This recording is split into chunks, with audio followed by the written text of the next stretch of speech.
ফের ভারত বিরোধিতা নাকি ভারতকে ভয়? ইউনূসের এক অনুরোধেই স্পষ্ট সব। ভারত থেকে সরে যাবে visa center? Hi everyone, welcome back to my channel অঞ্জনার ব্যঞ্জনা। বন্ধুরা, তোমাদের সকলকে আমার এই ছোট্ট ইউটিউব চ্যানেলে স্বাগত জানাই। বাংলাদেশে সংখ্যালঘুদের উপর অব্যাহত অত্যাচারের মাঝেই দফায় দফায় একাধিক বৈঠক করছেন বাংলাদেশের সরকারের প্রধান উপদেষ্টা মোহাম্মদ ইউনূস। বাংলাদেশের অন্তর্বর্তী সরকারের প্রধান উপদেষ্টা মোহাম্মদ ইউনূসের সঙ্গে বৈঠক করলেন ইউরোপীয় ইউনিয়নের সদস্যরা। সোমবার সেই বৈঠকেই ইউনূস অনুরোধ জানান ইইউ ভিসা সেন্টার যেন দিল্লি থেকে অন্য দেশে স্থানান্তর করা হয়। ফলে এই অনুরোধেই স্পষ্ট ফের একবার ভারতের সঙ্গে দূরত্ব বাড়ানোরই চেষ্টা করলেন বাংলাদেশের প্রধান উপদেষ্টা। সোমবারই ঢাকায় পা রেখেছেন ভারতের বিদেশ সচিব বিক্রম মিস্ত্রি। এই পরিস্থিতিতে ইউরোপীয় ইউনিয়নের কাছে ইউনূসের অনুরোধ নিয়ে শোরগোল পড়ে গিয়েছে। ঢাকার তেজগাঁওয়ে প্রধান উপদেষ্টার কার্যালয়ে ইউরোপীয় ইউনিয়নের ২৭টি দেশের ২৮ জন রাষ্ট্রদূত বৈঠকে বসেন ইউনূসের সঙ্গে। সেখানে উপস্থিত ছিলেন বাংলাদেশে নিযুক্ত ইউরোপীয় ইউনিয়নের head of delegation Michael Miller.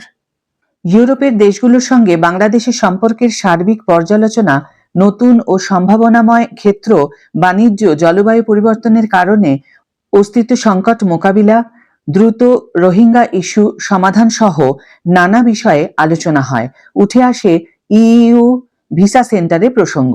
আর তখনই বাংলাদেশিদের জন্য ইউরোপের দেশগুলোর ভিসা সেন্টার দিল্লি থেকে সরিয়ে ঢাকায় কিংবা প্রতিবেশী অন্য কোনো দেশে স্থানান্তরের অনুরোধ করেন ইউনূস।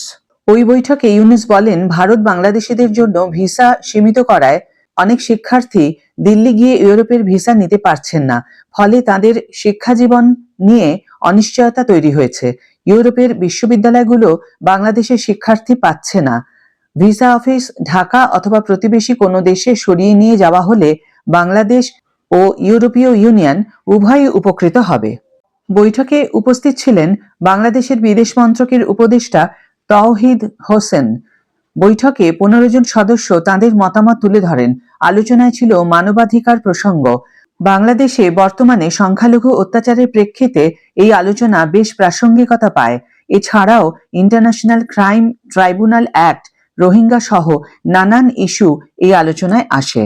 বাংলাদেশের বিদেশ উপদেষ্টা তৌহিদ হোসেন বলেন, বুলগেরিয়া বাংলাদেশিদের জন্য ভিসা সেন্টার ইন্দোনেশিয়া ও ভিয়েতনামে স্থানান্তরিত করেছে। ইউরোপের বাকি বহু দেশগুলিও যাতে সেই ব্যবস্থা নেয় তার আহ্বান জানিয়েছে বাংলাদেশ। তাই প্রশ্ন উঠছে, ইউনূসের এই অনুরোধ কি ভারত বিরোধিতা নাকি ভারতকে ভয়? আজকের ভিডিও এখানে শেষ করছি বন্ধুরা।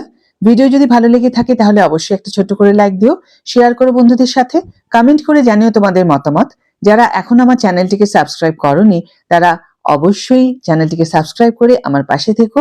আর যারা অলরেডি সাবস্ক্রাইব করে দিয়েছো তাদের জন্য আমার অনেক অনেক অনেক ভালোবাসা এবং অনেক ধন্যবাদ। আজ তাহলে বিদায় বন্ধু, দেখা হবে পরের ভিডিওতে। ভালো থেকো, সুস্থ থেকো আর তোমাদের মতামত অবশ্যই জানিও কমেন্ট বক্সে।